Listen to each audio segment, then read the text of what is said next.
তো আজকে আমাদের কথা বলার কথা ছিল হচ্ছে মিশর, মেইনলি মিশর না, আফ্রিকা নিয়ে। আফ্রিকার অংশটুকু কতটুকু কিভাবে কোথায়টুকু আসে, প্রণালী কয়টা দেশ, কয়টা রাষ্ট্রপতি কে ছিলেন, তাদের আন্দোলন, তাদের ইতিহাস সম্পর্কে আজকে আমরা একটু সামান্যতম জানার চেষ্টা করব। যদি আফ্রিকা থেকে তেমন একটা কি হয় না, কোয়েশ্চেন-টোয়েশ্চেন আসে না। তারপর আমরা চেষ্টা করব কি খুব ভালোভাবে জিনিসটা জানার। কারণ কি আমরা জানতে চাই, আমরা পড়তে চাই। আপনি যদি না জানেন তাহলে আপনি পড়বেন না। আপনি যদি পড়তে পারেন তাহলে আপনি কি পড়বেন? আপনি বুঝতে পারবেন যে ইম্পোর্টেন্স কোনগুলা। ঠিক আছে? ঠিক আছে? ঠিক আছে? ওকে, ভেরি নাইস। তো দেখেন, আফ্রিকার আ একটা ইতিহাস আছে। সেই ইতিহাসটা কিরকম? সেটা হচ্ছে যে উম আ উপনিবেশ আপনাদেরকে বলছিলাম না যে ব্রিটিশরা বা কি ভালোবাসে? ব্রিটিশরা সবসময় কি ভালোবাসে? উপনিবেশ ব্রিটিশরা বা ইউরোপিয়ানরা সবসময় কি করে? উপনিবেশ তৈরি করতে পছন্দ করে। তো আফ্রিকার বিভিন্ন দেশ যেরকম হচ্ছে আপনার নাইজেরিয়া, সিয়েরা লিওন, চাদ, তারপর হচ্ছে আরো অন্যান্য যে দেশগুলো আছে, হ্যাঁ?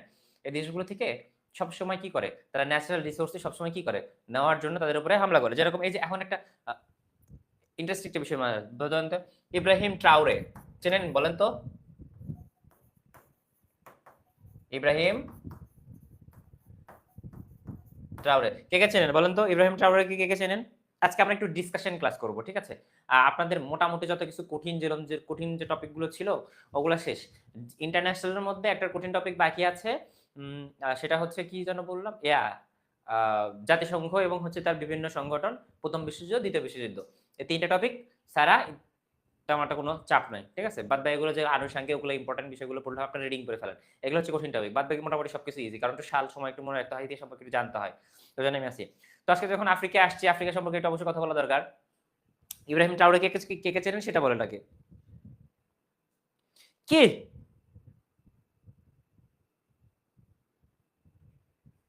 এই যে ইব্রাহিম ট্রাওরের কথা বললাম এটা রিসেন্ট জিজ্ঞাসা হয়ে যাচ্ছে অটোমেটিক। আপনারা কি চান আরো? হ্যাঁ? কি চান বলেন? কে চেনেন? ইব্রাহিম ট্রাওরে কে চেনেন? এটা কোনো কথা? এটা কোনো কথা? ধের! আপনারা নিউজ-টিউজ দেখেন, বিবিসি-টিবিসি দেখেন। ইব্রাহিম ট্রাওরেকে চিনেন? নাহ, দেখেন বুরকিনা ফাসো মনে আছে?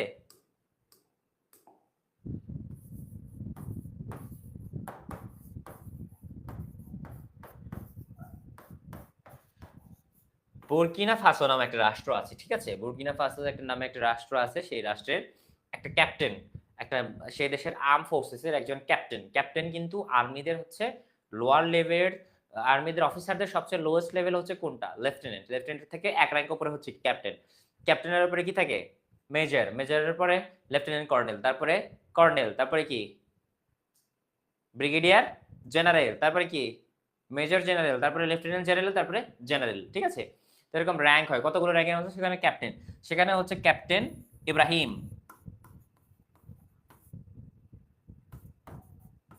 ক্যাপ্টেন ইব্রাহিম ট্রাওরে মুসলমান কিন্তু। হ্যাঁ? এই ইয়াং ম্যান কত বছর বয়সী? ৩৪ বছর বয়সী এই ইয়াং ম্যান কি করেছে জানেন? একটি মিলিটারি কুপ করেছে। মিলিটারি কুপ করেছে বুরকিনা ফাসো সরকারের বিরুদ্ধে। করে সে বর্তমানে বুরকিনা ফাসোর অ্যাক্টিং প্রেসিডেন্ট। কি প্রেসিডেন্ট? Acting president. এত পাওয়ারফুল ব্যক্তি, ঠিক আছে? তো আফ্রিকাতে মেইন সমস্যা হচ্ছে যে ব্রিটিশরা আ শাসনের মানে শোষণ করার যে নিয়মটা, সেই নিয়মটাকে প্রতিনিয়ত চেঞ্জ করতে শুরু করে। কিভাবে চেঞ্জ করে? ১ম দিকে আপনার উপরে কি তৈরি করবে? আপনার উপরে উপনিবেশ তৈরি করবে। উপনিবেশ তৈরি করলে কি হবে? কারণ আমি একটা জায়গায় উপনিবেশ তৈরি করতে গেছি। উপনিবেশ খাটাতে হলে আমার নিজেরও থাকতে হবে। আপনার দেখা দেখে আপনার আশেপাশের মানুষজন কি হবে? শিক্ষার দেখা শুরু করবে। তারা বুঝতে পারবে যে আইন কি? যুদ্ধ কিভাবে করতে হয়? কোনটা ভালো, কোনটা মন্দ, কোনটা করলে সে আপনার সাথে জিততে পারবে। যখন আপনাকে প্রতিনিয়ত মানুষজন আপনাকে দেখবে তখন কি বুঝবে তারা? জিততে পারবে। এভাবে করে কি হয়? পরে তারা আপনার কি করে? তারা আপনার বিরুদ্ধে বিদ্রোহ ঘোষণা করে। যত উপনিবেশ ছিল সবকিছু এরকমই। দেখেন যে বন্দুক কিন্তু আবিষ্কার করছে কারা? ইউরোপিয়ানরা বা ব্রিটিশরা। কিন্তু সেই বন্দুক নিয়ে যখন এই যে ভারতীয় উপমহাদেশে আসে তখন মানুষ আস্তে, আস্তে কি হয়? সে বন্দুকে যায়, তাদের কথাবার্তায় যায়, তাদের আইন শিখে, তো সবকিছুই শিখে। সে কি হয়? তারা আইনের মাধ্যমে তাদের সাথে আইনের তাদের তৈরি করা অস্ত্র দিয়ে কি করে? তাদের সাথে যুদ্ধ করে। করে না? এই জিনিসটাকে যেন লং টার্ম এ টেকানো যায় তখন যেন একটা কি সৃষ্টি করছে? একটা হচ্ছে উপনিবেশ, হ্যাঁ? আরেকটা হবে কি? উপনিবেশ বাদ দিয়ে ইনফ্লুয়েন্স তৈরি করা। ইনফ্লুয়েন্স সরকার। ইনফ্লুয়েন্স সরকার বলতে কি বোঝায় সেটা বুঝেন আপনারা?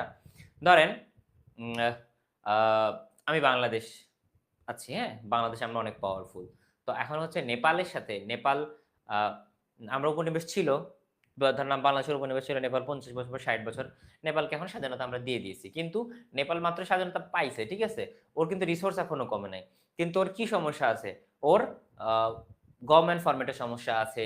ওর ওখানে একটা গ্যাপ আছে। ওর সরকার কি করতে পারবে না? আমাদের মতো চালাতে পারবে না। ওর ইকোনমি অতটা স্ট্রং না। অত কিছু না। তখন আমরা কি করব জানিস? তখন আমরা মনে করো যে উপনিবেশ ছিলাম এতদিন তো ভাই আপনাদের থেকে আপনারা আমাদের উপনিবেশ ছিলেন। আপনাদের সাথে একটা মায়া মহব্বত আছে। ঠিক আছে। তাহলে আপনাদেরকে আমরা কি দিব? বিজনেস দিব। তখন আপনি কি করব? তখন আমি আমার সুবিধা মতো আপনার সাথে বিভিন্ন ধরনের ডিল করব। কি ধরনের ডিল করব? তেলের ডিল করব, ইউরেনিয়ামের ডিল করব, স্বর্ণের ডিল করব, রূপার ডিল করব। করে কি করব? আমার সুবিধা মতো এই ডিলগুলো করে এমন সরকারকে আমি বসাবো যে সরকার কি করবে? দুর্নীতি করবে, হেই করবে। সে দেশের সম্পদ কি করবে? আমাকে দেবে। ঠিক আছে? আগে উপনিবেশ করে খাইছে, তারপর নিজের পাপের সরকার বসাইছে, সেভাবে খাইছে। খাইছে না? তারপরে কি করবে? ইব্রাহিম ট্রাওরে কি করছে? এই ব্যক্তি যে ইব্রাহিম যিনি আছেন, ইনি কি করছেন? এটা ভেঙে ফেলছেন। এই ব্যক্তি কি করছেন? এই সার্কেলটা ভেঙে ফেলছেন। তিনি বলছেন যে এখন থেকে ফ্রান্স কোনোভাবে, এই যে কিছুদিন আগের ঘটনা, এখন থেকে ফ্রান্স কোনোভাবেই বুর্কিনা ফাসোতে তাদের কি করতে পারবে না? তাদের মিনারেলস অপারেশন কন্টিনিউ করতে পারবে না। এবং ৩০ দিন ৩০ দিনের সময় দিছিল ফ্রান্সের আর্মিকে বুর্কিনা ফাসো ছাড়ার জন্য। বুর্কিনা ফাসো ফ্রান্সের উপর নিবেশ ছিল, পরে স্বাধীনতা দিছে, পরে হচ্ছে ইয়েও করছে, মানে প্রোটেকশনও দিছে। তো আপনাদেরকে বলছিলাম না যে সামরিক ঘাঁটি কিরকম? আপনারা শুধুমাত্র এটা মনে করেন না যে আমেরিকার একলা সামরিক ঘাঁটি আছে, সবারই সামরিক ঘাঁটি আছে ভাই। কারো কম আছে, কারো একটু কম আছে। ফ্রান্সের যে আফ্রিকার বিভিন্ন দেশে সামরিক ঘাঁটি আছে আপনারা এটা জানেন? হুম? স্পেনেরও আছে, এটা আপনারা জানেন? হ্যাঁ? এটা তো অনেকে জানেন না। তো ওই সামরিক ঘাঁটি থেকে দ্রুত ভারতের সামরিক ঘাঁটি ছিল কোথায় বলেন তো? মালদ্বীপে। সেখান থেকে কিন্তু সরায় নিতে বলছে। অনেকগুলো দেশে কিন্তু অনেক জায়গায় সামরিক ঘাঁটি আছে। বেশিরভাগগুলো অজানা থাকে, অনেকগুলো হিডেন থাকে। হুম? কিন্তু এটা জানতে হবে।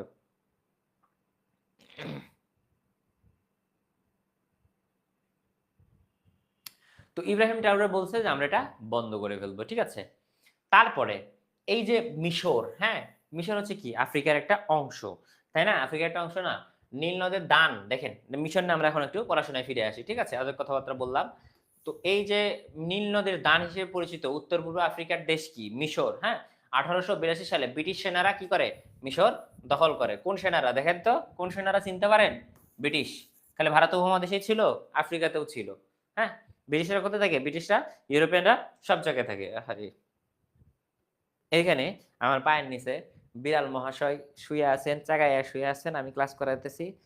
উনি তাও নড়তেছেন না। বুঝছেন? এমন একটা অবস্থা। দেখেন, মিশর উপনিবেশ ছিল কিসের? ব্রিটেনের। মিশরের রাজতন্ত্র অবসান ঘটে কত সালে? ১৯৫২ সালে। সুয়েজ খাল জাতীয়করণ কত সালে? ১৯৫৬ সালে। মিশরের সভ্যতা গড়ে উঠেছিল নীল নদের তীরে। আর Tahrir Square, Cairo, Port Said সমুদ্র বন্দর মিশর। এমন এগুলো মুখস্থ বিষয়। তেমন একটা আপনাদের জানানোর কিছু নাই। আপনাদের জানানোর যে বিষয় আছে সেটা আপনাদেরকে আমি বলতেছি। জানানোর বিষয়টা হচ্ছে এইটা, উপনিবেশ ছিল কিন্তু কিসের? আরে বাবা, এসিতে তো ঠান্ডা লাগে। ফ্যান দিয়ে রাখছে ভাই।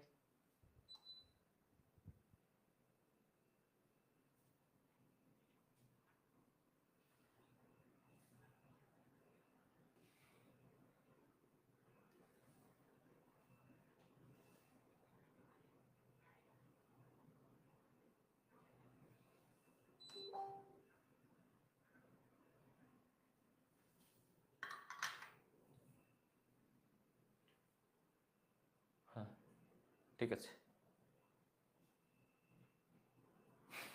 দেখেন,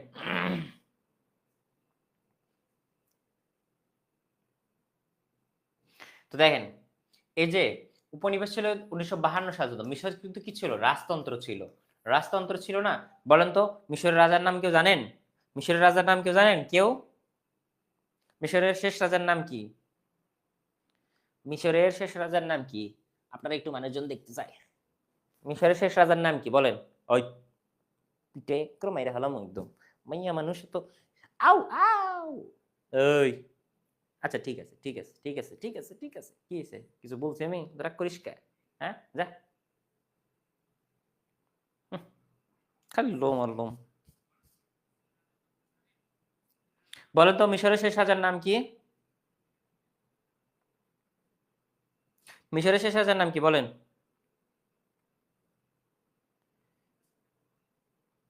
কেউ পারবেন না?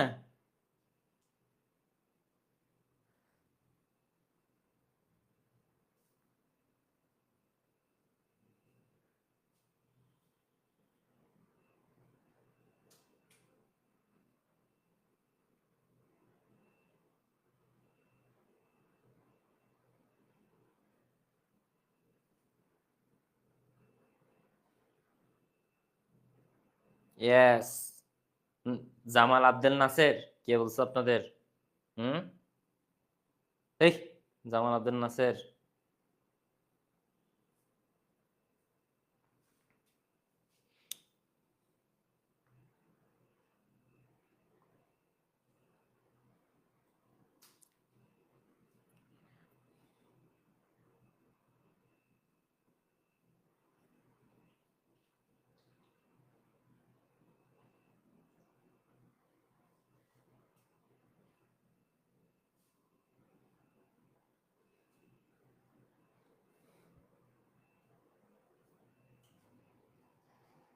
বলেন কি নাম ছিল? এ হে রে, এতজন মিলে আপনারা একটা জিনিস পারতেছেন না, এটা কোনো কথা? হুম,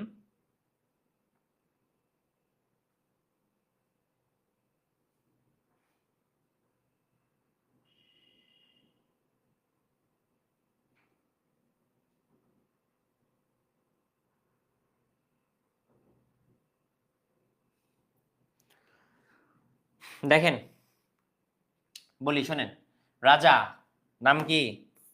রাজা দ্বিতীয় ফুয়াদ কত সালে? 1952 সালে একটি মিলিটারি কুপ দ্বারা কি হন? ক্ষমতাচ্যুত হন।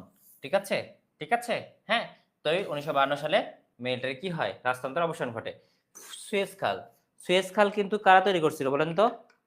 ফ্রান্সের লোকজনরা তৈরি করছিল, বুঝছেন?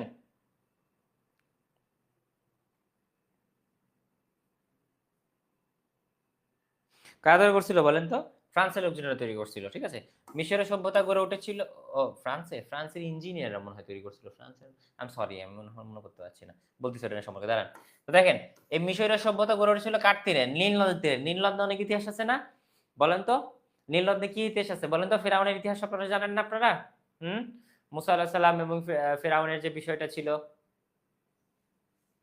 জানেন কি, জানেন কি জানেন না? তো এই নীল নদটা হচ্ছে সেই নীল নদ। তো একটা মরুভূমির মধ্যে দিয়ে একটা নদী, ঠিক আছে, খুবই সুন্দর একটা নদী। এবং এই নদীটা কি ছিল? ওই মরুভূমির জীবিকার প্রধান একটা একটা কি ছিল? উৎস ছিল। প্রধান একটা জীবিকার কি ছিল? উৎস ছিল।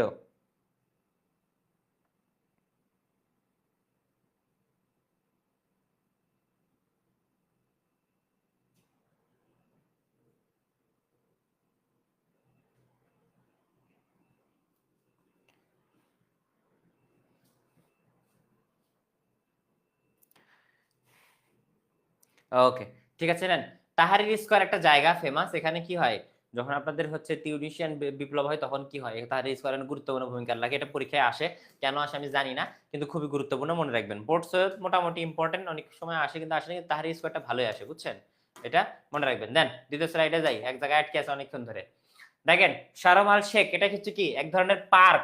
শারম শেখ এক ধরনের পার্ক। এগুলো বিখ্যাত হওয়ার কারণ কি? নীল নদ অনেক প্রাচীন সভ্যতার অংশ ছিল, তো মানে মিশর অত্যন্ত প্রাচীন সভ্যতার অংশ ছিল। সেই জন্য কি হয়, ওখানকার তখনকার সময়ে যারা হচ্ছে ফেরাউন ছিল, ফেরাউন কিন্তু আসলে কেউ খারাপ কেউ না, মিশরের রাজাদেরকে আসলে ফেরাউন বলা হতো। হ্যাঁ, ফেরাউন দা থার্ড বা থার্ড বা ফোর্থ বা এরকম কিছু বলা হয়তো, সবসময় বলা হয়ে থাকে, ঠিক আছে। দেখেন, আলেকজান্দ্রিয়া বন্দর অবস্থিত কোথায়? মিশরে, ভূমধ্য সাগরের তীরে আলেকজান্দ্রিয়া। আলেকজান্দ্রিয়া, যে আলেকজান্দ্রিয়া সব জায়গায় প্রয়োজন ছিল সারা পৃথিবীর সময়। কারণ কি? পৃথিবীর একটা মূল অর্থনীতির হাব ছিল কিনতা আলেকজান্দ্রিয়া সমুদ্র বন্দর। মিশরের দ্বিতীয় বৃহত্তম শহর, প্রধান সমুদ্র বন্দর কোনটা? আলেকজান্দ্রিয়া। এগুলো একটু দেখে নেবেন। হুম, মিশরের ইসলামীপন্থী সংগঠন মুসলিম ব্রাদারহুড খুবই গুরুত্বপূর্ণ, বলেন তো কেন? মুসলিম ব্রাদারহুড গুরুত্বপূর্ণ কেন? রাজনৈতিক দলের ফ্রিডম এন্ড জাস্টিস পার্টি, রাজনৈতিক দলের নাম কি? মুসলিম ব্রাদারহুডের রাজনৈতিক দলের নাম কি?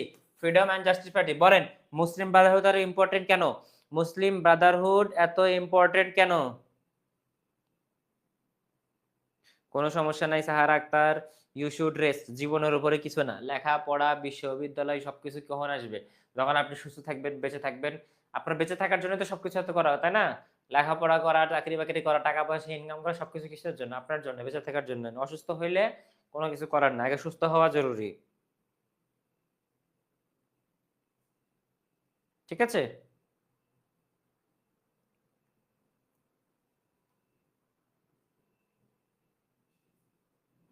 ঠিক আছে, ওকে, ওকে।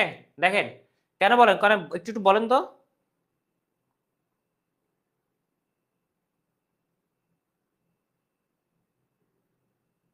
মুসলিম ব্রাদারহুড ইম্পর্টেন্ট কেন? কারণ হচ্ছে কি, হামাস মুসলিম ব্রাদারহুডের একটা উইং। মুসলিম ব্রাদারহুডের সশস্ত্র উইং এর নাম কি? হামাস। ঠিক আছে? এবং সেই পার্টির নাম হচ্ছে কি? Freedom and justice party. মিশরের প্রধান গোয়েন্দা সংস্থার নাম হচ্ছে মুখবারাত। খুবই গুরুত্বপূর্ণ, মনে রাখবেন। কি করবেন? মনে রাখবেন, মুখবারাত। মুখবারাত, এটা খুবই গুরুত্বপূর্ণ। মুখবারাত কি? মিশরের গোয়েন্দা সংস্থা। গোয়েন্দা সংস্থা মানে কি? যারা হচ্ছে কি করে? ডিটেকটিভ ওয়ার্ক করে। ডিটেকটিভ ওয়ার্ক যারা করে তারা হচ্ছে কি? গোয়েন্দা সংস্থা। ঠিক আছে? পরেরটাতে যাই। দেখেন, সুয়েজ খাল, এই যে দেখেন, সুয়েজ খাল খননের উদ্যোক্তা হচ্ছে ফরাসি প্রকৌশলী ফার্দিনান্দ দি লেসেন্স। ঠিক আছে, আমি ঠিকই বলছিলাম, ফ্রান্স থেকে তৈরি আসলে হয়েছে কিনা, কিন্তু ফ্রান্সেরা উদ্যোগ নিয়েছিল। হ্যাঁ, সুয়েজ খাল নির্মাণ কাজ শুরু হয় কত সালে? 1859 সালে। আর সুয়েজ খাল নির্মাণ কাজ শেষ হয় 1800 কত সালে? 69 সালে। 10 বছর। 59 থেকে 69, 59 থেকে 69, কত থেকে? 59 থেকে 69। Wait a sec.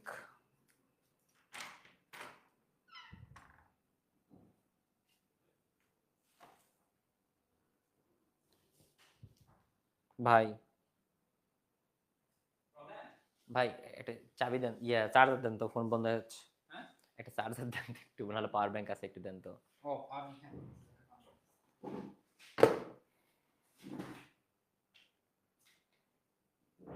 সি সহ দিয়েন।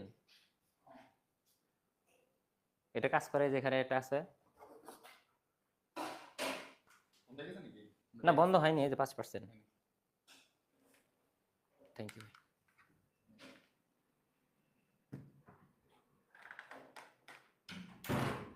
একটু দাঁড়ান, আমার ফোনে চার্জ শেষ হয়েছে, একটু এটা লাগাই নেই, পাওয়ার ব্যাংকটা একটু লাগাই নেই, দাঁড়ান। খালি তাড়াহুড়া।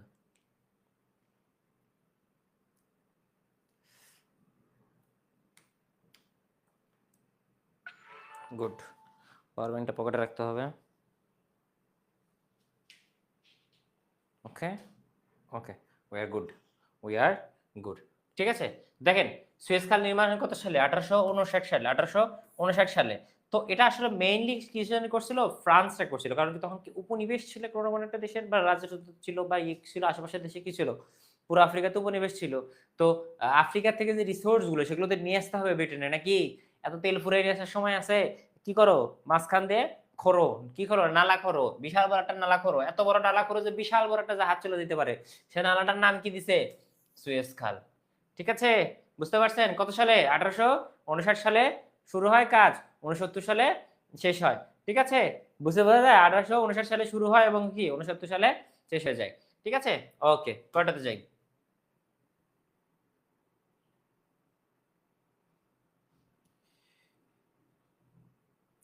জাতীয়করণ হচ্ছে, দেখেন, এই যে জাতীয়করণ করা হয় কত সালে? 1956 সালে। 1956 সালে। শোনেন, জাতীয়করণের বিষয়টা হচ্ছে কি, ধরেন দেশের বিশাল বড় একটা ব্যবসা হচ্ছে, বা হচ্ছে দেশের কেউ মানে প্রাইভেটলি একটা বড় ধরনের একটা প্রজেক্ট হয়েছে না? তো প্রজেক্টটা হওয়ার পরে ওই প্রজেক্টটা আপনি দেশের সরকার দেখতেছে কি, না এই প্রজেক্টটা আমাদের দেশের জন্য অনেক উপকারে আসতে পারে, এই করতে পারে, সেই করতে পারে। হ্যাঁ, তো তখন কি করে? সরকারটাকে অধিগ্রহণ করে নেয়। মানে কি, তখন যা বলে যে ভাই দেখেন, আপনি তো এত বড় ব্যবসা করতেছেন, এটা তো আপনি অনেক টাকা পয়সা কামাই করলেন, এখন জিনিসটা কি করেন? সরকারকে দিয়ে দেন। হ্যাঁ, আপনি তো বিদেশের কোম্পানি, আপনি তো ব্যবসার উদ্দেশ্যেই করছেন। হ্যাঁ, দিয়ে দেন। তো সরকার কি করে? ওটা দখল করে নেয়। ওটা কি বলা হয়? কি? অধিগ্রহণ করা, জাতীয়করণ করা। ওটা কি হবে? ওটা থেকে যা ইনকাম হবে, ফান্ড রেজিং হবে, সবকিছু কি হবে? সরকারের ফান্ডে যাবে। ঠিক আছে, সংযুক্ত করে কি সাগরকে বলেন তো? ভূমধ্য সাগর এবং কি লোহিত সাগরকে। ভূমধ্য সাগর আর লোহিত সাগর কি? দুইটা আলাদা সাগর, একটা এই পাশে, একটা ওই পাশে। ওই যে আপনার মিশর দেখেন না, ওই যে ইসরায়েলের পাশ দিয়ে, ওই তারপর হচ্ছে কি যেন বলে, ফিলিস্তিনের পাশ দিয়ে সুন্দর একটু সতর একটা জায়গা আছে, চিকন একটা, এপাশে ভূমধ্য, এপাশে লোহিত, মনে আছে আপনাদের? ওই ওই ওই অংশটুকু দিয়ে হচ্ছে মনে করেন যে সুয়েজ খাল নির্মাণ করছে, ঠিক আছে। ইসরায়েলের সাথে যুদ্ধের কারণে খালটি বন্ধ ছিল 1956 এবং 57 সালে। তখন পর্যন্ত 56-57 সালে 52 সালে পরে যখন মিলিটারি coup হয়, বাদশাহ যখন সরে যায়, হ্যাঁ, বাদশাহ সরে যাওয়ার পরে কি ইসলামিক বা মুসলিম ব্রাদারহুড আসার চেষ্টা করে, মুসলিম ব্রাদারহুডরা আসার চেষ্টা করে। মুসলিম ব্রাদারহুডরা আসার চেষ্টা করে, তখন কি করা হয়, ইসরায়েলের সাথে সরাসরি যুদ্ধ রাখে। আরব ইসরায়েল যুদ্ধ, প্রথম দ্বিতীয় তৃতীয় যে মহানব্য যুদ্ধ ছিল, সেই যুদ্ধের জন্য খালটা 2 বছর বন্ধ ছিল, ঠিক আছে। 67 সালে আরব ইসরায়েল যুদ্ধের পর খালটা কি করা হয়, পুনরায় বন্ধ হয়ে গেলে চালু করা হয় কত সালে, 1975 সালে। তো 75 সাল থেকে ভালোভাবে চলছে। খাল বন্ধ করার কারণ হচ্ছে যে পাশাপাশি এরিয়া ছিল, কন্টেনার যাতায়াত করলে হুট করে আবার মনে করেন যে যুদ্ধের কারণে ক্ষতিগ্রস্ত হয়ে যেতে পারে। বল। হুম হুম আমি পড়াচ্ছি ভাই। রাত্রে রাত্রে আমার ফ্রি হইতে 11:30 বাজবে তাও, এমনি বাসায়। হুম।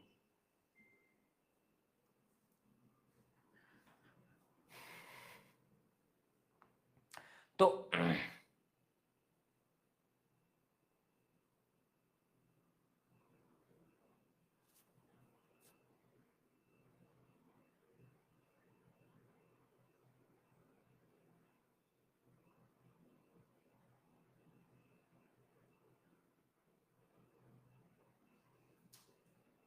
ওকে, দেখেন, হাইওয়ে টু ইন্ডিয়া বলা হতো কি, সুয়েজ খালকে। কারণ কি, ইন্ডিয়া বলতে ইন্ডিয়া তো আসলে বোঝাচ্ছিল না, ভারতীয় কি বোঝাচ্ছিল, উপমহাদেশ বোঝাচ্ছিল, ঠিক আছে। ভারতে কি বোঝাচ্ছিল, উপমহাদেশ বোঝাচ্ছিল, তাই না, ঠিক আছে। ওকে, ওকে, পরেরটাতে যাই। দেখেন, হাসান আল বান্না, হাসান আল বান্না ব্যক্তিকে দেখা যায়, হাসান আর বান্না মিশরের সামাজিক ও রাজনৈতিক সংস্কারক ছিলেন। তার প্রতিষ্ঠিত দল কি, মুসলিম ব্রাদারহুড। বান্না এই সেই ব্যক্তি, বান্না যিনি কি তৈরি করছেন, মুসলিম ব্রাদারহুড তৈরি করছেন। মুসলিম ব্রাদারহুড থেকে কি হয়েছে, হামাস হয়েছে, ফাতাহ হয়েছে এবং অন্যান্য অনেকগুলো সংগঠন হয়েছে, বিশেষ করে আপনাদের আরব অঞ্চল এবং কি আফ্রিকান অঞ্চলগুলোতে, ঠিক আছে। অনেকে কিন্তু আপনারা ভাবেন যে মিশর কি, মিশর হচ্ছে আরবের কোনো দেশ না, মিশর কিন্তু একটা আফ্রিকান কান্ট্রি। মিশর কি একটা আফ্রিকান কান্ট্রি, মাথার মধ্যে ঢুকায় রাখেন, পরীক্ষা যাওয়া লিখে আসেন না, সবাই কিন্তু বেশিরভাগ ক্ষেত্রে মনে করে। কারণ হচ্ছে আরবিক মানে কি যেন বলে, মিডল ইস্টের সাথে অনেক সাংস্কৃতিক ভাবে অনেক সামঞ্জস্যপূর্ণ, তো আফ্রিকার সাথে যায় না, বাট জিওগ্রাফিক্যালি কি মিশর কিন্তু কি আফ্রিকান কান্ট্রি, ঠিক আছে। মুসলিম রাষ্ট্র প্রতিষ্ঠা করেন কত সালে, 1958 সালে। কত সালে, 1958 সালে। পড়াতে যাই, জামাল আবদেল নাসের, নাম কি, জামাল আবদেল নাসের মিশরের দ্বিতীয় প্রেসিডেন্ট ছিলেন কত সাল পর্যন্ত, 1959 থেকে 57 পর্যন্ত। মোহাম্মদ নাগিবকে উৎখাত করে ক্ষমতায় আসেন, এগুলা ক্ষমতার পালাবদলের কথা।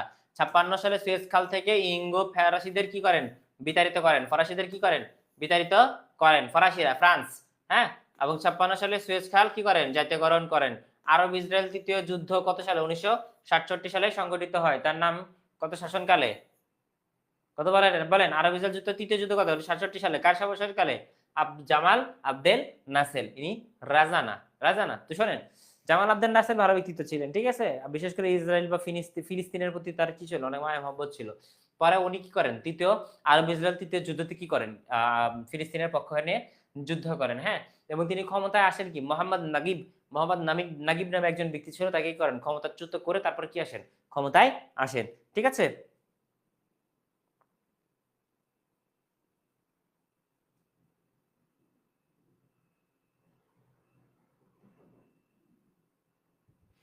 কি আবোল তাবোল ইনচেস্ট কথাবার্তা বলেন আপনারা। দেখেন, আনোয়ার সাদাত তৃতীয় প্রেসিডেন্ট, কত সাল থেকে কত, আরব ইসরায়েল যুদ্ধ যুদ্ধ, আনোয়ার সাদাত, ইব্রাহিম, তারপর কি জামাল আবদেল নাসের, এরা সবাই কি ছিল, অত্যন্ত পাওয়ারফুল ছিল। হি ওয়াজ এ মিলিটারি পারসন, ঠিক আছে। যারা প্রকৃত ম্যান ছিল বা হচ্ছে ছেলে মানুষ, দেখি বলে, কি যেন বলে, পুরুষ, পাওয়ারফুল পুরুষ, এরা হচ্ছে তার এক্সাম্পল। আর এখন যারা বসে আছেন, আলফা তাহসিসি, শয়তানের এক শেষ। 78 সালে প্রথম মুসলিম হিসেবে কি করেন, শান্তিতে নোবেল পুরস্কার লাভ করেন। কারণ কি বলেন তো, ওনারা একটা ক্যাম্প ডেভিড চুক্তি করেন। কিসের ক্যাম্প ডেভিড চুক্তি পড়াইছিলাম না আপনাদেরকে, আরব ইসরায়েল যে যুদ্ধ হয় তার মধ্যে কে ছিল, আরব ইসরায়েল যে যুদ্ধ হয় তার মধ্যে কে ছিল? মিশরও তো ছিল। সে আরব ইসরায়েল যুদ্ধ কততম যুদ্ধ? চতুর্থ যুদ্ধ কত সালে? 1973 সালে যেটা সংঘটিত ছিল। সেই যুদ্ধে শান্তিপূর্ণভাবে ভূমিকা রাখার জন্যে ভাবে ভূমিকা রাখার জন্যে আরব ইসরায়েল চতুর্থ যুদ্ধে কি হয়? তিনি কি করেন? শান্তিতে নোবেল পুরস্কার পান। কি পান? নোবেল পুরস্কার পান। নোবেল পুরস্কার কে দেয়, কিভাবে দেয় সেটা শিখেছি না? সেই নোবেল পুরস্কার পান। ওকে, পরেরটাতে যাই। আচ্ছা, এই পাশে একটা কথা বলি। তো দেখেন তো, এই যে আরব ইসরায়েল চতুর্থ যুদ্ধ আছে, হ্যাঁ? ক্যাম্প ডেভিড চুক্তি। আমাকে বলেন তো, এই ক্যাম্প ডেভিড চুক্তিটা কোথায় হয়? লোকেশনটা কোথায় হয়? আপনাদেরকে আমি লোকেশনটা পড়াইছি, বলেন তো কোথায় হয়? লোকেশনটা কোথায়?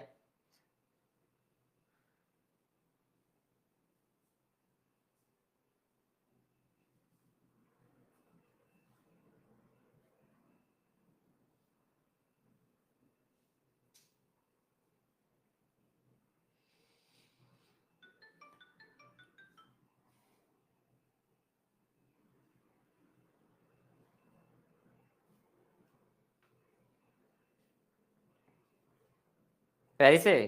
কে বললো প্যারিসে?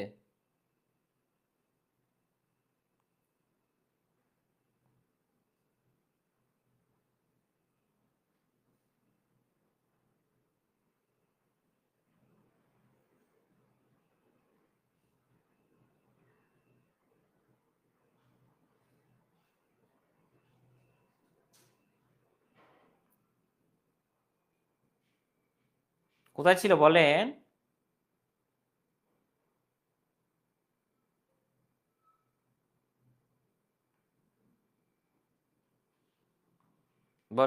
বলেন কোথায় ছিল বলেন?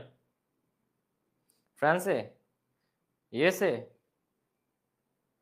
অনেকে বলতেছে ফ্রান্সে, অনেকে বলতেছে ইয়েতে, অনেকে বলতেছে মেরিল্যান্ড অঙ্গরাজ্য, ফ্রান্সের প্যারিসে ক্যাম্প ডেভিড চুক্তি। একজন বলতেছে মেরিল্যান্ড, একজন বলতেছে কত সালে। দেখেন, 73 সালের যে চুক্তি, চতুর্থ আরব ইসরায়েল যুদ্ধে সংঘটিত ক্যাম্প ডেভিড চুক্তি কত সালে? 78 সালে। 78 সালে যে ক্যাম্প ডেভিড চুক্তি কোথায় হয়েছিল? ক্যাম্প ডেভিড চুক্তি কোথায় হয়েছিল বলেন? 78 সালে। 78 সালে, 1978 সালে ক্যাম্প ডেভিড চুক্তি। কত সালে? 78 সালে।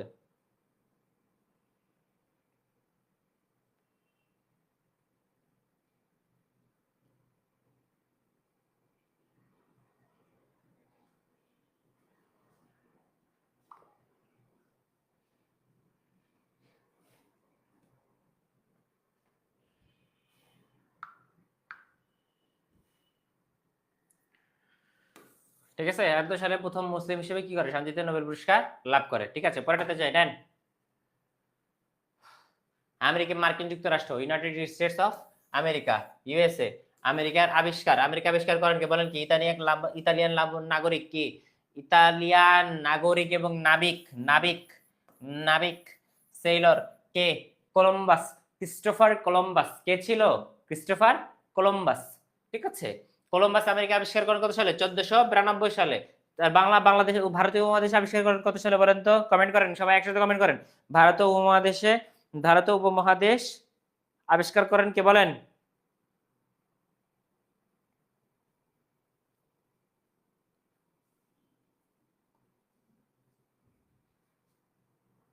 আচ্ছা, কত সালে ভারতীয় উপমহাদেশে প্রথম কত সালে আসে বলেন? ভারতীয় উপমহাদেশে কখন প্রথম কবে আসে বলেন?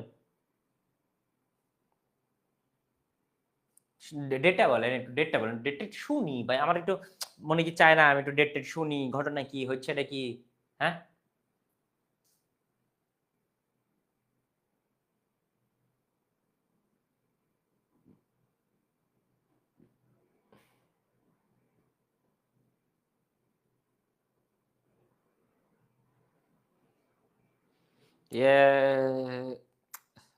ভাস্কো দা গামা আসছিল, কলম্বাস আসছিল।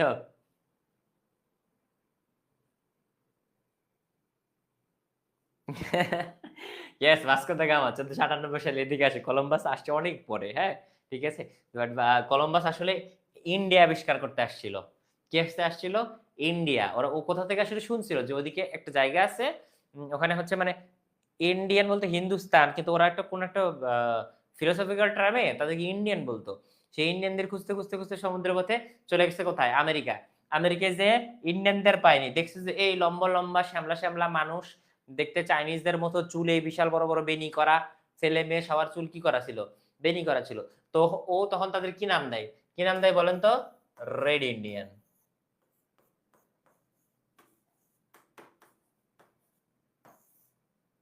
কি নাম দেয় বলেন? Red Indian. ঠিক আছে। হ্যাঁ, তো দেখেন স্বাধীনতা, সামরিক স্বাধীনতা লাভ, আমেরিকা কাদের কাছ থেকে স্বাধীনতা লাভ করছে?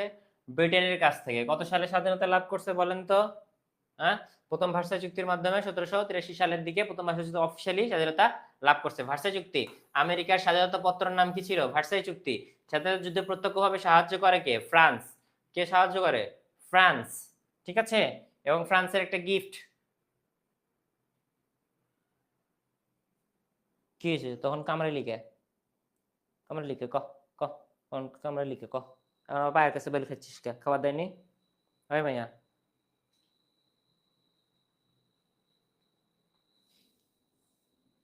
তখন কামড়াই লিখো ক, এত কামড়াইস কে? আমার পায়ের কাছে আসছিস কে? হুম, রাগ দেখাও, রাগ। যে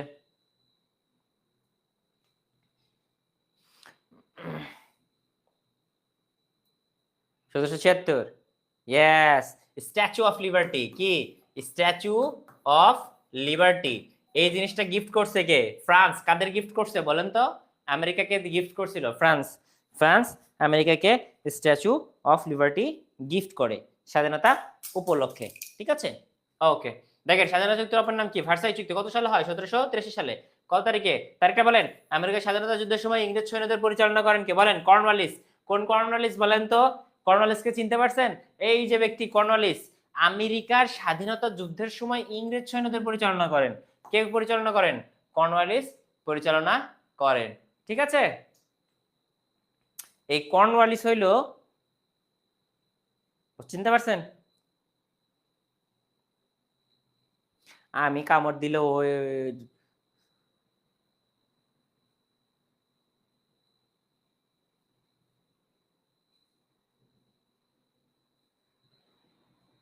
ইয়েস, এই কর্নওয়ালিস যে কি ছিল? ভাইসরয় ছিল বা পরবর্তীতে অন্যান্য পদবিতে ছিল ভারতীয় উপমহাদেশে।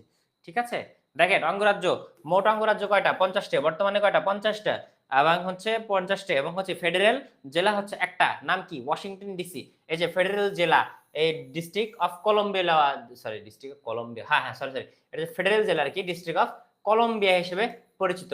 স্বাধীনতা যুদ্ধের অঙ্গরাজ্য ছিল কয়টা? 13টা। স্বাধীনতা যুদ্ধে কত সালে? 1776 সময় অঙ্গরাজ্য ছিল কয়টা? 13টা। পরবর্তীতে আস্তে আস্তে কটা হয়েছে? 50টা হয়েছে। ঠিক আছে।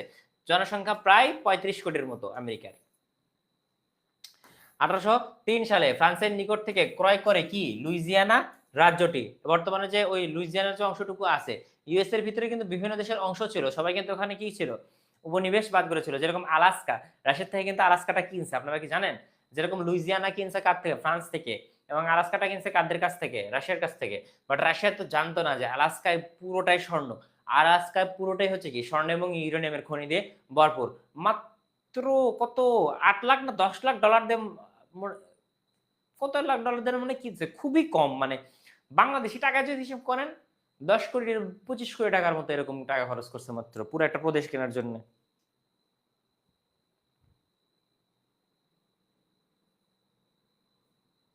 ভাইয়াকে কামড় দিছে তারপরেও কিছু হয় নাই। ওয়াও, গন্ডারের চামড়া ভাইয়ার।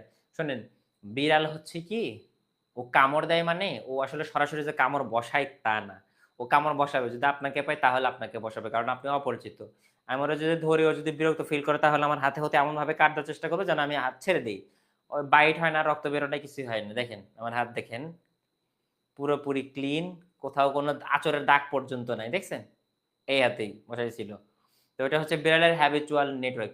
পরবর্তীতে যদি আমি এরকম করে তারপরও না চাই, তারা খালি ম্যাও ম্যাও ম্যাও ম্যাও করবে, কিন্তু আর কিছু করবে না।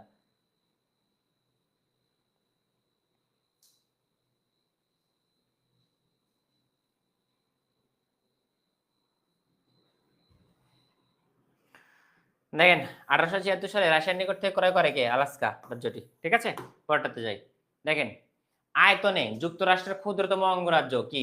রোডস দ্বীপপুঞ্জ। রোডস দ্বীপপুঞ্জ ক্ষুদ্রতম মানে কি, আয়তন মানে আকারে কি ছোট। এই যে দেশ সম্পর্কে জানতেছি তো ইউএসএ সম্পর্কে আপনারা বেশিরভাগই জানেন। ইউএসএ তেমন একটা ইতিহাস বলতে কি পারিপার্শ্বিক ইতিহাস আছে ওদের, অন্যান্য যে ইতিহাস তাছাড়া এগুলো বেশিরভাগগুলো মুখস্থ অংশ, হ্যাঁ? ইতিহাসের খুব একটা অংশ না। বাংলা প্রাচীন বাংলার ইতিহাস আর হচ্ছে এই যে এশিয়ার কয়েকটা ইতিহাস পড়তে যে সময়টা লাগে, বাদবাকি এগুলো মোটামুটি মুখস্থ। আপনাদেরকে বোঝানোর জন্য আমি বলতেছি। তো দেখেন, যুক্তরাষ্ট্র ইউরেনিয়াম যে অঙ্গরাজ্য সর্বশেষ যোগ দেয় কি? হাওয়াই, হাওয়াই দ্বীপপুঞ্জ, ঠিক আছে? মার্কিন পতাকা গৃহীত হয় কত 14 জুন আর 1977 সালে। কত সালে? 14 জুন 1977 সালে। মার্কিন পতাকাতে স্টার কয়টা বলেন তো? 50টা। কয়টা স্টার? 50টা স্টার। ঠিক আছে? মার্কিন গৃহযুদ্ধ কেন লাগছিল? গৃহযুদ্ধ জিনিসটা কি বোঝেন? আপনাদেরকে আমি কখনো চিন্তা করছেন যে আপনাদেরকে আমি কখনো ডেট বা টাইম বা কখনো মনে রাখা লাগে কিনা, কিভাবে মনে রাখতে হয়, এগুলো আমি কখনো শর্টকাটে শিখাই না। আপনাদের শুধুমাত্র থিম নিয়ে আলোচনা করি। একটা রিজন আছে, হ্যাঁ? আপনি যদি একটা জিনিস সম্পর্কে ভালোভাবে বোঝেন, মেইন থিমটা ভালোভাবে বোঝেন, তাহলে আউটসাইড এর যে ইনফরমেশন গুলো আছে না, এটা হচ্ছে থিমটা হচ্ছে কিরকম? ধরেন এটা হচ্ছে এক ধরনের ফরম্যাটের মতো আরকি। আপনার পড়ার সিস্টেমটাকে অটোমেটিক্যালি একটা ফরম্যাটে নিয়ে আসবে। যেরকম ধরেন এই যে একটা ফরম্যাট দেখতেছেন না? এই যে সাধারণ জ্ঞান ক্লাস লেখা, সাধারণ জ্ঞান লেখা, ইনজামুল সাকিব লেখা, তারপর হচ্ছে এই যে এটা কি লেখা, এই যে টপার্স গাইডলাইনের লোগো দেওয়া আছে, সবকিছু দেওয়া আছে না? এই জিনিসটা কি থাকে? এই ফরম্যাটটা, এই যে লেখার কালার কি হবে, কোনটা কি আসবে, এটা কি হয়? আমাদের একটা ফরম্যাট করাই থাকে। ফরম্যাট যখন করা থাকে, এই ফরম্যাটটা আপনাকে আমি পড়ানোর চেষ্টা করি। যখন আপনার কাছে এই ফরম্যাটটা থাকবে, তখন এই যে এরকম ছোট করে ইনফরমেশন দেওয়া আছে, এই ইনফরমেশনটা আপনি মনে রাখবেন। আমি যদি আপনাকে ডিসকাস করি যে হচ্ছে গৃহযুদ্ধটা কি, কেন হইছে, কে করছে, উদ্দেশ্য কি ছিল, তখন আপনি মনে করবেন, ও আচ্ছা তখন গৃহযুদ্ধ হয়েছিল। ও মানে গৃহযুদ্ধ হয়েছিল মানে অনেক আগে। কে করছিল? Abraham Lincoln. আচ্ছা। আব্রাহাম লিঙ্কন গৃহযুদ্ধ করছে? না। আব্রাহাম লিঙ্কন গৃহযুদ্ধ করছে? বলেন। আব্রাহাম লিঙ্কন না ওয়াশিংটন ডিসি? আব্রাহাম লিঙ্কন করছে গৃহযুদ্ধ। কেন করছে? দাস প্রথার বিরুদ্ধে। কোন প্রথার বিরুদ্ধে? দাস প্রথা। দাস প্রথাটা আসলে কি? দাস প্রথাটা হচ্ছে যে ইউএসএ তে একটা সময় বা 1800 সালের আগে পর্যন্ত 1850 পর্যন্ত আফ্রিকা থেকে আসা মানুষদের কখনো কি মনে করা হতো? মানুষ মনে করা হতো। তাদেরকে বন্য প্রাণী হিসেবে গণনা করা হতো। ঠিক আছে? বুঝতে পারছেন? কৃষ্ণাঙ্গদের কি হতো? বাই করা যেত, সেল করা যেত। কৃষ্ণাঙ্গ মহিলাদের ব্রিড করাইতো। ইউএসএ রা কিরকম খারাপ ছিল? ধরেন আপনারা তো এরকম কালো ইতিহাস সম্পর্কে জানেন না, কখনো কালো ইতিহাস পড়েন না। ধরেন রাজারাও মানে এরকম করতো না। ইউএসএ লোকজনেরা এই কৃষ্ণাঙ্গদের উপর যা অত্যাচারটা করছে, আগেকার সময় মনে হয় কোন রাজ্যের রাজারাও মনে হয় দাস-দাসীদের সাথে এরকম করতো না। কি করতো জানেন? ধরেন আমি হচ্ছে ইউএসএ তে একজন সিটিজেন, আমি কি করতে পারি? আমি একটা দাস দরকার। তো আমি কি করব? দাস মার্কেটে যাব। দাস মার্কেট কিভাবে হবে? আফ্রিকার থেকে বিভিন্ন দস্যুরা সেখান থেকে বাচ্চা-টাচ্চা, মহিলা, ফ্যামিলি-ট্যামিলি সবাইকে কি করে? কিডন্যাপ করে। কিডন্যাপ করে গলায় রশি-টশি বাইধ্যা, গলায় বেল্ট পইরা, হাত-টায় বাঁধে, ছোট বাচ্চা, মহিলা, গর্ভবতী সবাইকে নিয়ে আসে। নিয়ে এসে কি করে? এরকম রাস্তায় দাঁড় করাইতো। কত সালে জানেন? 1850 সালে ইউএসএ তে। কোথায়? আমেরিকা। যারা এখন মানবাধিকারের গান গায়, যারা অ্যামনেস্টি ইন্টারন্যাশনাল তৈরি করছে, যারা সারা পৃথিবীতে এইড দিয়ে বেড়ায়, তারা করছে এগুলা। যারা কি করছে? এরকম করে শিপের সাইডে এরকম করে গরিবদের বের করা হইতো। হ্যাঁ? তো যারা যেগুলো মেয়েরা হচ্ছে কম বয়সী ছিল তাদের আলাদা সেল হইতো। যেসব ছেলেরা হচ্ছে সুঠামদেহী ছিল তাদেরকে আলাদা সেল করা হইতো। এগুলো সব করে হইতো। মেয়েদেরকে ধরেন কিরকম হইতো? যারা মেয়েদের দাসী কিনতো, তাদের বলা হইতো যে ওই যে ওইটা হচ্ছে তোমার ওই যে আরেকটা দাস আছে যার স্বাস্থ্য-মাস্থ্য ভালো, যার জিন ভালো। তবে বলতেছে ঠিক আছে। এর সাথে ও এখন থেকে তোমার হাসব্যান্ড কয় বছরের জন্য? ও এখন থেকে হাসব্যান্ড তোমার ৫ বছরের জন্য, ১০ বছরের জন্য। তোমার কাজ হচ্ছে ওর সাথে থাকা আর হচ্ছে বাচ্চা পয়দা করা। এখন মনে করেন যে ওর থাকতো হাসব্যান্ড, ওকে কিনে নিত। কিনে নেওয়ার বাচ্চা-টাচ্চা পয়দা করত। তো এরা মনে করেন যে ওরা তো মানুষ। ওরা তো হাসব্যান্ড ওয়াইফ আছে। বাচ্চা হয়তো ৩ টা বা ৪ টা বা ৫ টা বাচ্চা হইতো। ৫ টা বাচ্চার মধ্যে দেখা যাচ্ছে যে ৩ টা খুব ছোট মানে খুব হ্যান্ডসাম ছিল। ওরা বড় হইলে আবার কি করতো জানেন? ওই বাচ্চাদেরকে বিক্রি করে দিত অন্য জায়গায়। দাস হিসেবে বিক্রি করে দিত। বাচ্চাদেরকে ছোট বাচ্চাদেরকে মনে করেন ৭ বছর, ৮ বছর বা ১০ বছর বয়সী বাচ্চাদেরকে কি করত? দাস হিসেবে বিক্রি করে দিত। বুঝছেন? আবার মনে করেন যে ইয়ে করতো না, ওই যে ধরেন কোন কারণে এই দাস পছন্দ হচ্ছে না তখন বলতেছে ওই দাসকে বিক্রি করে দিল যে তোর হাসব্যান্ড এখন থেকে নাই। আরেকজনকে নিয়ে আসলো। ওখানে এসে আবার ২ টা ৩ টা বাচ্চা পয়দা করো। এইরকম খারাপের খারাপ ছিল। বুঝছেন? মানুষকে দিয়ে ছাগলের মতো ব্রিডিং করাইতো। কুত্তা ছাগলের যেরকম ব্রিডিং করাটা বিক্রি করে ওই জন্য। বুঝছেন? তো মানে মানবতার গান গাইলেই তো হয় না। ঠিক আছে? ঠিক আছে? তো এত খারাপ ছিল এরা। মানে এত খারাপ ছিল এরা। আর হচ্ছে এটা বেআইনি। ওটা তো আইনসম্মত কাজ। কারণ হচ্ছে আপনি কি? আপনি তো গোলাম। আপনার তো কোন নাগরিক অধিকার নাই। নাগরিক অধিকার হবে। পরবর্তীতে কি করা হয়? আইন করা হয়। কি আইন করা হয়? আমেরিকা থেকে দাসপ্রথা বিলুপ্ত করা হয়। ধীরে বিলুপ্ত করা হয়। কিভাবে বিলুপ্ত করা হয়? আব্রাহাম লিঙ্কন নামে একজন ব্যক্তি গিয়ে বলে যে মানুষের মানুষের বেঁচে থাকার অধিকার আছে, কারো প্রত্যেকটা মানুষের স্বাধীন এবং সার্বভৌমভাবে কি হয় বেঁচে থাকার আছে। পরে একটা বৃহৎ ধরনের যুদ্ধ হয়। যুদ্ধ হয় কিরকম? শ্বেতাঙ্গ, কারা? শ্বেতাঙ্গ, শ্বেতাঙ্গ ও কৃষ্ণাঙ্গদের মাঝখানে কি হয়? যুদ্ধ হয়। শ্বেতাঙ্গ মানে white, white Irish Americans, white Irish আমেরিকানদের এবং ব্ল্যাকদের মাঝখানে কি হয়? যুদ্ধ হয়। এমন পরিমাণে ছিল যে ধরেন আপনার গোলাম, মানে এরকম কারবার যে সে হচ্ছে আপনার দাস। আপনি যদি তাকে গুলি করে মেরেও ফেলেন, তারপরেও পুলিশ আপনাকে কিছু বলবে না। কারণ সে আপনার দাস। আপনি মারবেন, কাটবেন, রাখবেন, তাকে বিক্রি করবেন না কি করবেন, সে মহিলা না বাচ্চা না, এটা কোনো কিছু ফ্যাক্টর না। সে হচ্ছে দাস, সে একটা প্রোডাক্ট। ঠিক আছে? বুঝতে পেরেছেন? ওকে, ওকে। ঠিক আছে? পরে আব্রাহাম লিঙ্কন কি করছেন? এই জিনিসটা প্রথাগত করছে, একটা যুদ্ধ হয়। সেই যুদ্ধের নাম কি? গৃহযুদ্ধ। সেই গৃহযুদ্ধে কি হয়? অনেক রক্ত খাওয়ার পরে আস্তে, আস্তে কি হয়? দাসপ্রথা শেষ হয়ে যায়। ঠিক আছে? এবং সেই সময় কাগজের মুদ্রা চালু হয়। গ্রিনবাক নামক কাগজের মুদ্রা চালু হয়। দেখে বলবেন না, অনেক সময় ইউএস এর মুভি-টুভি দেখেন না বা হলিউডের মুভি দেখলে মনে না, হাউ মাচ ইট ইস 20 বাকস বা 100 বাকস, 30 বাকস। অনেকে বলে ডলার, অনেকে বলে বাকস। বাক্সটা হচ্ছে গ্রিনবাক। গ্রিনবাক থেকে এই বাক্সটা আসছে, হ্যাঁ? এটা শব্দ চয়ন। এখন ডলার আছে, এখন আর বাক্স নাই। ঠিক আছে? কিন্তু এখনো বাক্স বলে। ঠিক আছে? ক্লিয়ার? এবং তো ক্লিয়ার?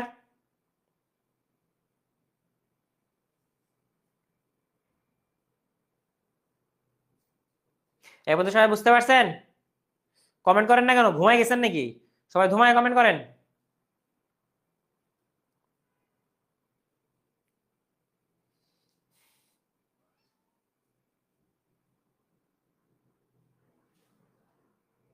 সবাই একসাথে, একসাথে।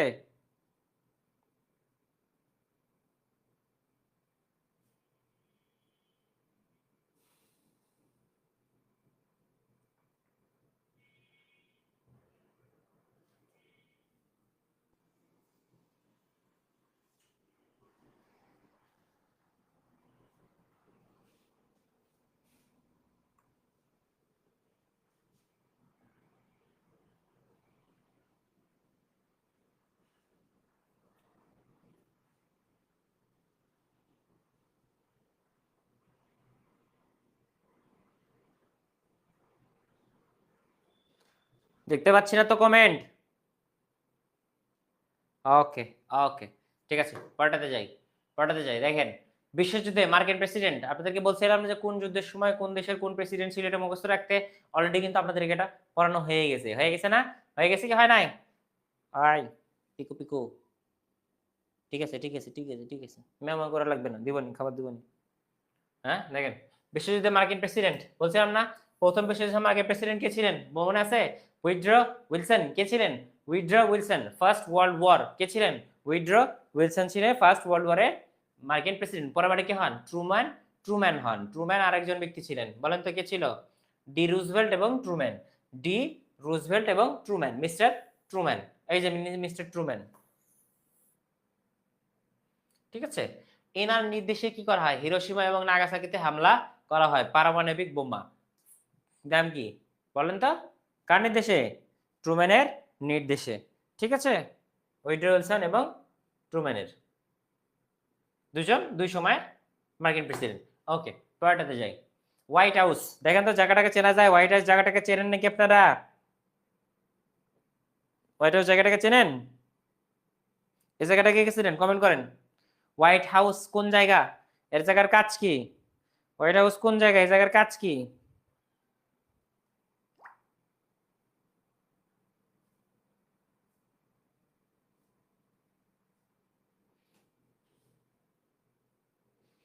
বলেন কাজ কি? কাজ কি?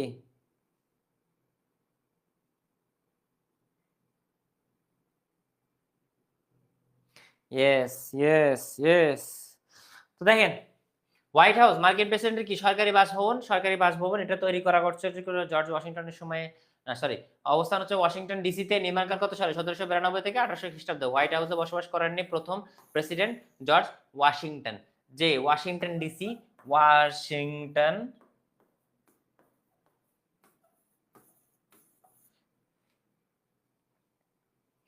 ওয়াশিংটন ডিসির যে বিষয়টা আছে, ঠিক আছে? ওয়াশিংটন ডিসির যে বিষয়টা আছে, এই যে তৈরি করছেন কে? হোয়াইট হাউস জর্জ ওয়াশিংটন তৈরি করার চেষ্টা করছেন, পরবর্তীতে কি হয়? পরিপূর্ণ করতে পারেনি। পরবর্তীতে অন্য একটা প্রেসিডেন্ট আসে, সেটা পরিবর্তন করে ফেলেন। ঠিক আছে। এবং এই এই যে হোয়াইট হাউসটা দেখতেছেন, ঠিক আছে, এই হোয়াইট হাউসটা হচ্ছে হোয়াইট হাউস বা ওভাল অফিস। এখানে আর একটা জায়গা আছে, হোয়াইট হাউসের একটা জায়গা মিলে হচ্ছে কি ওভাল অফিস। মার্কিন যুক্তরাষ্ট্র প্রেসিডেন্টের সরকারি বাসভবন এবং কি অফিস, সরকারি বাসভবন এবং কি কার্যালয়। এখান থেকে পৃথিবীর বড় বড় সিদ্ধান্ত গৃহীত হয়। ঠিক আছে। তো দেখেন ইউএস এর যে বিষয়টা আছে, ইউএস এর গঠন টঠন সম্পর্কে জানলাম, কোন প্রেসিডেন্ট এগুলো সম্পর্কে জানলাম। আরো বিস্তারিত যে বিষয়গুলো জানার মতো হচ্ছে ইউএস এর প্রথম বিশ্বযুদ্ধে ইউএস এর ভূমিকা, দ্বিতীয় বিশ্বযুদ্ধে ইউএস এর ভূমিকা, তারপর হচ্ছে বিশ্ব অর্থনীতি ইউএস এর ভূমিকা, ইউএস এর আইনসভা, সিনেট ভবন, সিনেট কোনটা, কংগ্রেস কোনটা, তারপর হচ্ছে যে আপনার কি কংগ্রেসম্যান, সিনেটর সবাই কিন্তু কি আলাদা আলাদা থাকে, এদের একটা জায়গা আছে। তারপর হচ্ছে উচ্চ কক্ষ, নিম্ন কক্ষ, গভর্নর কিভাবে তৈরি হয়, এটা একটা ইউনিভার্সাল ল একটা আছে, প্রথম ভার্সাই চুক্তি, দ্বিতীয় ভার্সাই চুক্তি, স্বাধীনতা যে চুক্তিগুলো, এই চুক্তিগুলা, ঠিক আছে, এই সবগুলো মিলে কি হয় ইউএসএ তৈরি করা হয়। বাট বাট ইউএস এর একটা ডার্ক ইতিহাস আছে। কি আছে? ডার্ক ইতিহাস আছে, জানেন তো? একটা ডার্ক ইতিহাস তো আপনাদেরকে জানাইলাম, দাসপ্রথা। দাসপ্রথার নামে কত হাজার মানুষকে হত্যা করা হয়েছে, দাসপ্রথার নামে হচ্ছে কত মেয়েদেরকে ধর্ষণ করা হয়েছে, তার কোনো কি ছিল না, কোনো ঠিক ঠিকানা ছিল না। কত সালে, কত বছর আগে, কত বছর আগে বলেন তো? এই মাত্র মাত্র 150 বছর আগে। কত বছর আগে? মাত্র 100-150 বছর আগে। ইভেন 100 বছর আগে 1900 সাল পর্যন্ত, 1900 সাল পর্যন্ত নিগ্রোদের কি করা হয়তো? হত্যা করা হয়তো, খুব বাজেভাবে হত্যা করা হয়তো, এত ডিসক্রিমিনেশন। 1960 সাল 1980 দশক পর্যন্ত, 80-90 দিকে তখন টিভি আসে, টিভির যখন প্রচলন হয়, হ্যাঁ, টিভির যখন পার্মানেন্ট প্রচলন হয়, বাবা ওটা স্ক্র্যাচার না, বাবা বাবা মাইট দিতে হবে তোর, মাইট দিতে হবে, ওটা কি স্ক্র্যাচার? 100 বছর আগেও কি করছে ওরা? এই কাজগুলো করছে। ঠিক আছে, এই পর্যন্ত ক্লিয়ার? পোলাপান খুব ক্লান্ত হয়ে গেছে বুঝতে পারতেছি, খুবই ক্লান্ত হয়ে গেছে সবাই। বুঝতে পারছেন কিনা এই পর্যন্ত? সবাই ফোনটা হাতে নেন। এমসিকিউ কাছের শেষ দিকে চলে আসছি। এমসিকিউ ফোনটা কি করেন? হাতে নেন। লং ওয়াক টু ফ্রিডম গ্রন্থের রচয়িতা কে বলেন? আমাদের বন্ধু শেখ মুজিবুর রহমান নাকি?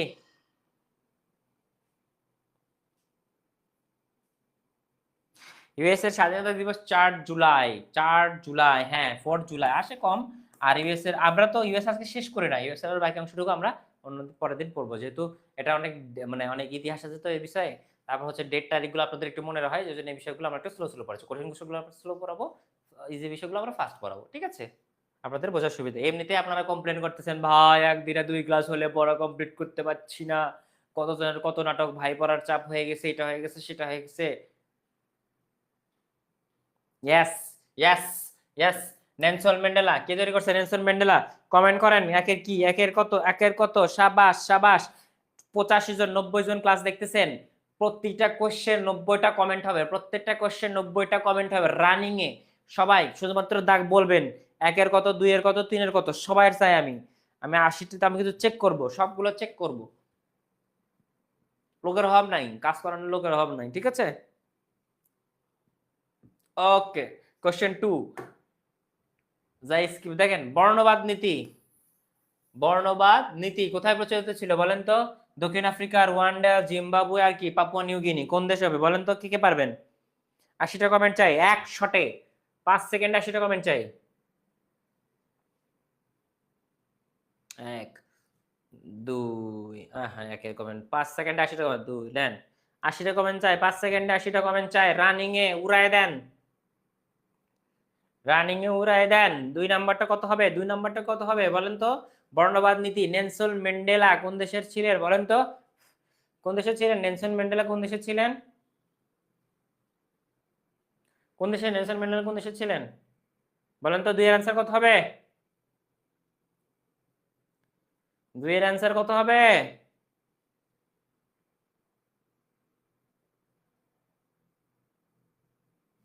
2 এর এ। বর্ণবাদ নীতি, আফ্রিকাতেই বর্ণবাদ নীতি ছিল, বর্ণ ডিসক্রিমিনেশন ছিল, এটা কোনো কথা? হ্যাঁ 2 এর এ হবে। দেখি আরো কিছুজন কমেন্ট করেন, বুঝে আগে বিষয়টা কি বলতেছেন আপনারা। শিওর? ইয়েস, দক্ষিণ আফ্রিকা। কারণ কি এই বর্ণবাদ নীতি কে করে? Nelson Mandela.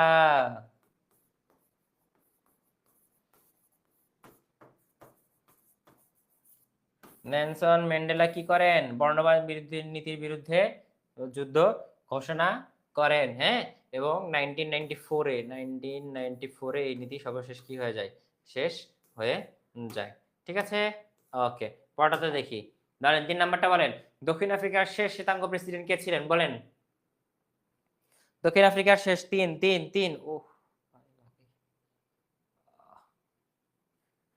দক্ষিণ আফ্রিকার শেষ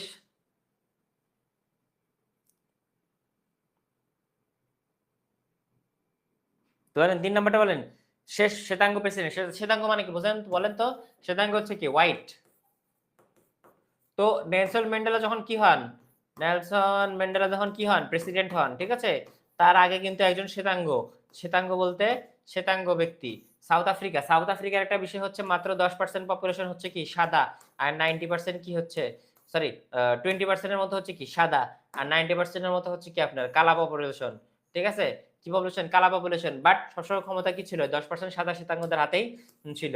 এবং নেলসন ম্যান্ডেলা আসার পরে কি হয়, শ্বেতাঙ্গদের হাতে থেকে ক্ষমতা ট্রান্সফার হয়ে কৃষ্ণাঙ্গদের হাতে ইকুয়ালি ডিস্ট্রিবিউট হওয়া শুরু করে। বাট দক্ষিণ আফ্রিকা শেষ শ্বেতাঙ্গ প্রেসিডেন্ট হিসেবে কত সালে ছিলেন বলেন, বলেন কোনটা হবে বলেন,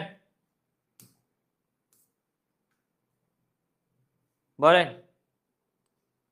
কি যে বলেন, দ্রুত বলেন।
ঠিক আছে, বলেন বলেন বলেন। না কেন জানি 25 ডিগ্রিতে দিলাম, তারপরে কেন জানি গরম গরম লাগতেছে, বুঝলাম না ঘটনাটা, ওই জন্য একটু টপিক থেকে খালি সরে যান আপনারা। বলেন 3 নাম্বার কি হবে, ডি ক্লার্ক কি করেন, পরবর্তীতে ক্ষমতা হস্তান্তর করেন কাকে, নেলসন ম্যান্ডেলাকে। এবং এই জন্য ডি ক্লার্ক এবং নেলসন ম্যান্ডেলা একই সাথে কি পারেন, নোবেল শান্তি পুরস্কার পান। ঠিক আছে, পরেরটাতে আসি। দক্ষিণ আফ্রিকার প্রধান আদিবাসীদের নাম কি বলেন, বলেন বলেন, এটা খুবই গুরুত্বপূর্ণ, খুবই গুরুত্বপূর্ণ।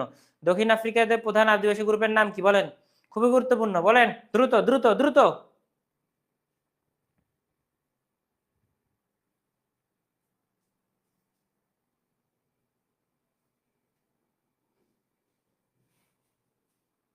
দ্রুত বলেন, দ্রুত দ্রুত, সময় নিচ্ছেন কেন তো? ইয়েস, দ্রুত দ্রুত বলেন বলেন বলেন। 4 নাম্বারটা কি হবে, আফ্রিদি জুলু কুর্দি মাসাই। আফ্রিদি জুলু কুর্দি মাসাই, এটা কি প্রত্যেকটা এক একটা সাউথ আফ্রিকার বিভিন্ন কি নাম, জনগোষ্ঠীর নাম বা ক্লানের নাম। ঠিক আছে, বলেন ইয়েস, জুলু। জুলু জনগোষ্ঠী, কোন জনগোষ্ঠী, জুলু জনগোষ্ঠী। সবাই কমেন্ট করেন, 80টা কমেন্ট হবে একসাথে। পড়াতে যাই। দক্ষিণ আফ্রিকার কত বছর পর্যন্ত শ্বেতাঙ্গ শাসনে ছিল, এই তো কঠিন আসছে, বলেন কত বছর পর্যন্ত শ্বেতাঙ্গ শাসনে ছিল দক্ষিণ আফ্রিকা? 5 নাম্বারটা বলেন, 5 নাম্বারটা বলেন, দক্ষিণ আফ্রিকা 5 নাম্বারটা বলেন, বলেন বলেন, দক্ষিণ আফ্রিকা কতদিন ছিল বলেন, কতদিন কতদিন কতদিন কতদিন কতদিন কতদিন ছিল বলেন, 300 বছর, 335 বছর, 342 বছর, না 500 বছর, কত বছর, কত বছর? একসাথে কমেন্ট হবে উড়াই দেবেন, একসাথে কমেন্ট হবে উড়াই দেবেন। সবাই ফোন হাতে নেন, রানিং এ টাইপ করেন। বুঝতেছি না ফোন হাতে এরকম করে জায়গায় শুয়ে আছেন কি জন্য আপনারা, হ্যাঁ? ইয়েস, 342 বছর। কত বছর, 342 বছর শ্বেতাঙ্গ মানে কি, বা সাদা চামড়া মানুষ যারা ছিল, ককেশন হোয়াইট যারা ছিল, শালা লেখছি সব ভুল করে, সরি, সাদা হবে। আমি রেসিস্ট না। 342 বছর। ঠিক আছে, পরেরটাতে যাই। নেলসন ম্যান্ডেলার রাজনৈতিক দলের নাম কি, রাজনৈতিক দলের নাম কি, একটু আগেই পড়াইছি, একটু আগেই পড়াইছি। নেলসন ম্যান্ডেলার রাজনৈতিক দলের নাম একটু আগেই পড়াইছি। 6 নাম্বারটা বলেন। Inkatha freedom party, African socialist party, nationalist party, African national congress, কোনটা হবে বলেন? কোনটা হবে বলেন?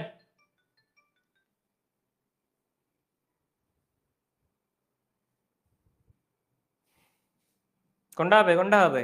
ইয়াস, African national congress. African national congress কার ছিল? নেলসন ম্যান্ডেলার রাজনৈতিক দল। ঠিক আছে, পরটাতে যাই।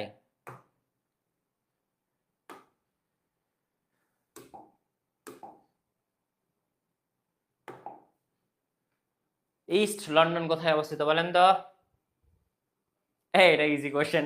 আমরা ইউএনএ সাউথ আফ্রিকানে পড়তেছি, তাহলে আফ্রিকাতে হবে। দক্ষিণ আফ্রিকাতে ইস্ট লন্ডন নামে একটা জায়গা আছে। ঠিক আছে, ইস্ট লন্ডন নামে কি একটা জায়গা আছে, যখন পরিবেশ তৈরি করে তখন লন্ডন থেকে এসে নিজের একটা লন্ডনের মধ্যে আরামে এসে থাকার জন্য জায়গাটা তৈরি করে। ঠিক আছে, সেজন্য জায়গাটার নাম হচ্ছে কি ইস্ট লন্ডন। পড়াতে যাই। লং ওয়াক টু ফ্রিডম গ্রন্থটির লেখক কে? খুবই ইজি, নেলসন ম্যান্ডেলা। বোঝাই যাচ্ছে বিল ক্লিনটন না। Nelson Mandela long walk to কি ফ্রিডম, কারণ কি দীর্ঘ 27 বছর, কত বছর? দীর্ঘ 27 বছর কি করছে? সংগ্রাম করছে এরা। ঠিক আছে, পড়াতে যাই। আফ্রিকান ন্যাশনাল কংগ্রেস যে দেশের রাজনৈতিক দল বলেন, এই এই প্রশ্ন কোনো কথা ছাড়া এক শটে শুধুমাত্র অ্যান্সার করে দেন তো, কথা ছাড়া এক শটে অ্যান্সার করে দেন তো। ইয়েস, দক্ষিণ আফ্রিকা বা সাউথ আফ্রিকা। এক শটে অ্যান্সার করে দেন, দক্ষিণ আফ্রিকা বা South Africa. Last not but the least question, কোন দেশকে রেইনবো নেশন বলা হয় বলেন? জগন্নাথ সরি কি জানো, যশোর বিজ্ঞান ও প্রযুক্তি বিশ্ববিদ্যালয়ের পরীক্ষাটা আসছিল 17-18 সেশনে, যশোর বিজ্ঞান ও প্রযুক্তি বিশ্ববিদ্যালয়ে আসা কোশ্চেন। ঠিক আছে, 17-18 সালে কোন দেশকে রেইনবো নেশন বলা হয় বলেন? রেইনবো, রেইনবো, রেইনবো, কোন দেশকে রেইনবো নেশন বলা হয় বলেন?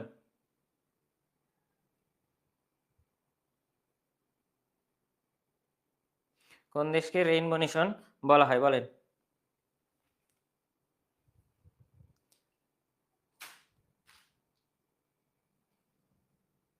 হুম হুম ইয়েস, সাউথ আফ্রিকাকে এনিমেশন। তা আপনারা ভাবতে পারেন পড়লাম আমেরিকান এনিমেশন নিয়ে, কোশ্চেন আসলে সাউথ আফ্রিকা থেকে। নেলসন ম্যান্ডেলা নিয়ে একটু বেশি কোশ্চেন আছে, হ্যাঁ। আর ওগুলো কোশ্চেন থেকে খুব একটা আসে না, দু একটা কোশ্চেন আসে। আপনাদেরকে আমি সেই কোশ্চেনগুলো কালেক্ট করে দেখাবো ইনশাআল্লাহ। ভেরি সুন আমাদের ওয়েবসাইট আসতেছে। ঠিক আছে, আর আগামী 9 তারিখ থেকে আশা করতেছি আগামী 9 তারিখ থেকে আমরা কি করছি? বিওপি ব্যাচে থাকছি। কি ব্যাচে থাকছি? বিওপি ব্যাচ থাকছি সবাই ইনশাআল্লাহ। ইনশাআল্লাহ বিওপি এর মেরিট লিস্টে আপনার কি দেখতে চাই? নাম দেখতে চাই। ঠিক আছে, 2 মাস 3 মাস পার হয়ে গেল যেন বিপি থেকে কল দিয়ে বলে ঠিক আছে ভাই আসেন, আপনি চান্স পাইছেন। হ্যাঁ, ঠিক আছে, গোপনে হলেও যেন বলে। ওরা গোপনে বলুক, বিপি থেকে ফোন দিয়ে গোপনে বলুক যে আপনি চান্স পাইছেন, আসেন ভর্তি হয়ে যান। আপনি একটু চিল্লায় আমাদেরকে একটু জানাই দিয়েন। ঠিক আছে, ঠিক আছে, ভালো থাকেন, সুস্থ থাকেন। আজকের ক্লাস এই পর্যন্তই। আশা করব ক্লাসের ডিউরেশন একটু বাড়ানোর জন্য। আজকে আপনারা খুব ক্লান্ত, উপস্থিতি একটু কম দেখছি। বাট সবাই খুব মনোযোগ দিয়ে ক্লাস করছেন। ক্লাসগুলো খুবই গুরুত্বপূর্ণ। যারা ক্লাসগুলো করতে পারেন অবশ্যই কি করবেন? রেকর্ডেড করে নেবেন। ঠিক আছে, ভালো থাকেন, সুস্থ থাকেন।